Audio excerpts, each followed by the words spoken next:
ವಿಜಯಪುರ ಜಿಲ್ಲೆಯ ಚಡಚಣ ತಾಲೂಕಿನ ಸುಕ್ಷೇತ್ರ ತತ್ತೇವಾಡಿ ಗ್ರಾಮದಲ್ಲಿ ಹಿರೇಮಠದ ಶ್ರೀ ಗುರು ಚಂದ್ರಶೇಖರ ಮಹಾಸಂಸ್ಥಾನ ಮಠದಲ್ಲಿ ಅದ್ದೂರಿಯಾಗಿ ಗುರು ಪೂರ್ಣಿಮೆ ಹಾಗೂ ಧರ್ಮಸಭೆ ಕಾರ್ಯಕ್ರಮವನ್ನು ಆಯೋಜನೆ ಮಾಡಲಾಗಿತ್ತು.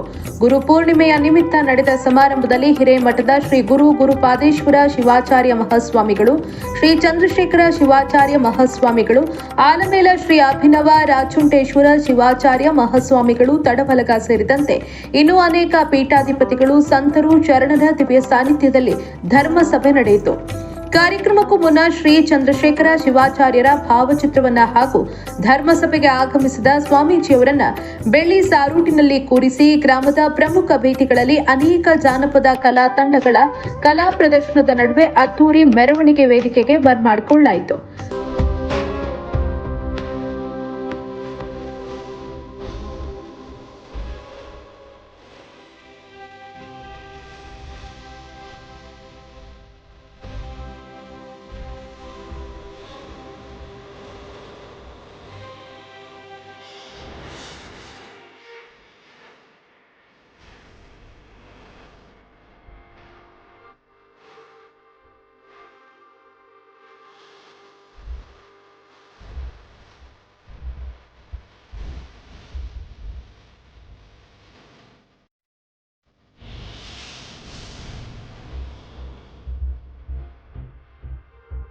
ಧರ್ಮಸಭೆಯಲ್ಲಿ ಸ್ವಾಮೀಜಿಗಳು ಬಂದಂತಹ ಭಕ್ತರಿಗೆ ಆಶೀರ್ವಚನ ನೀಡಿ ಆಶೀರ್ವದಿಸಿ ಗುರು ಪೌರ್ಣಿಮೆಯ ಮಹತ್ವವನ್ನ ಸಾರಿದರು.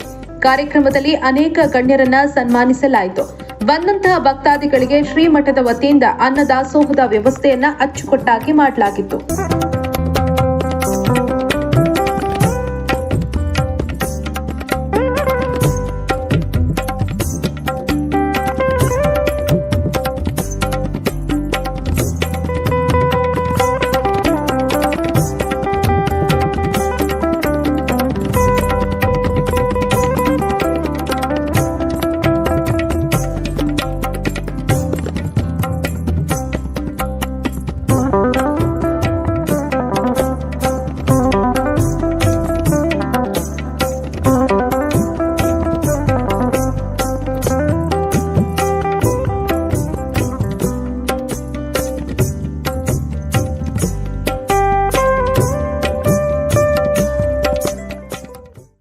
विविधं तत्त्वमिष्यते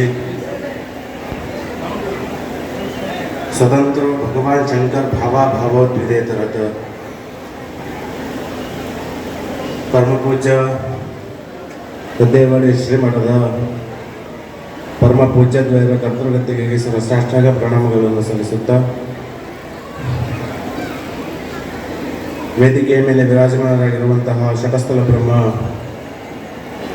ಗುರುಪಾದೇಶ್ವರ ಶಿವಾಚಾರ್ಯರ ಅಡಿದಾವರಗಳಲ್ಲಿ ಭಕ್ತಿಯಿಂದ ನಮಸ್ಕರಿಸುತ್ತಾ ಹಾಗೂ ಪಾವನಮಯ ಸಾನ್ನಿಧ್ಯವನ್ನು ಬಯಸಿರುವಂತಹ ಶ್ರೀ ಶಟಸ್ಥಲ ಬ್ರಹ್ಮ ಅಭಿನವ ರಾಚೋಟೇಶ್ವರ ಶಿವಾಚಾರ್ಯರ ಅಡಿದಾವರಗಳಲ್ಲಿ ನನ್ನ ಭಕ್ತಿಯ ಪ್ರಣಾಮಗಳನ್ನು ಸಲ್ಲಿಸುತ್ತಾ ಅವರಿವರೆಲ್ಲದೆ ವೇದಿಕೆಯ ಮೇಲೆ ಉಪಸ್ಥಿತರಿರುವಂತಹ ಗೌರವಾನ್ವಿತ ಎಲ್ಲ ಹಿರಿಯರನ್ನು ಹಾಗೂ ಕಾರ್ಯಕ್ರಮಕ್ಕೆ ಆಗಮಿಸಿರುವಂತಹ ಎಲ್ಲ ತಾಯಂದಿರನ್ನು, ಮುದ್ದು ಮಕ್ಕಳನ್ನು ಎಲ್ಲರನ್ನು ಮೊದಲು ಮಾಡಿಕೊಂಡು ಗುರು ಪೂರ್ಣಿಮೆಯ ಸಮಾರಂಭ ಸುಮಾರು 24 ವರ್ಷಗಳಿಂದ ನಡೆಸ್ಕೊಂಡು ಬರ್ತಾ ಇದ್ದೀವಿ. ಇನ್ನೊಂದು ವರ್ಷ, ಅದರ ಮುಂದಿನ ವರ್ಷ ಬೆಳ್ಳಿಯ ಗುರು ಪೂರ್ಣಿಮೆಯನ್ನು ಶ್ರೀಮಠದೊಳಗೆ ನಾವೆಲ್ಲರೂ ಸೇರಿ ಆಚರಣೆಯನ್ನು ಮಾಡುವಂಥದ್ದಾಗ್ತಾ ಇದ್ದೀವಿ. ಒಂದು ವಿಚಾರ ಏನಂದ್ರೆ, ಇವತ್ತಿನ ಗುರು ಪೂರ್ಣಿಮೆ ದಿನ ಮೆರವಣಿಗೆ ಮಾಡ್ಕೊಂಡು ಬರ್ತಾ ಇರಬೇಕಾದ್ರೆ ಆ ನನ್ನೂರಿನ ಯುವಕರೊಳಗಿರುವಂಥ ಹುಮ್ಮಸ್ಸನ್ನು ನೋಡ್ತಾ ಇದ್ರೆ ಒಂದು ಕ್ಷಣಕ್ಕೆ ಕಣ್ಣಲ್ಲಿ ನೀರು ಬರ್ತಾ ಇತ್ತು. ಯಾಕಂತ ಕೇಳಿದ್ರೆ, ಯಾವುದೇ ಒಂದು ಮಠ ಅತೀವವಾಗಿರುವಂತಹ ಭಕ್ತರನ್ನು ಸಂಪಾದನೆ ಮಾಡ್ತದೆ ಅಂತ ಅಂದ್ರೆ ಆ ಮಠ ಯಾವತ್ತೂ ಕೂಡ ಯಶಸ್ಸಿನ ಹಾದಿಯೊಳಗೆ ಇರ್ತದನ್ನುವಂಥ ವಿಚಾರವನ್ನು ಈ ವೇದಿಕೆ ಮೂಲಕ ತಿಳಿಸ್ತಾ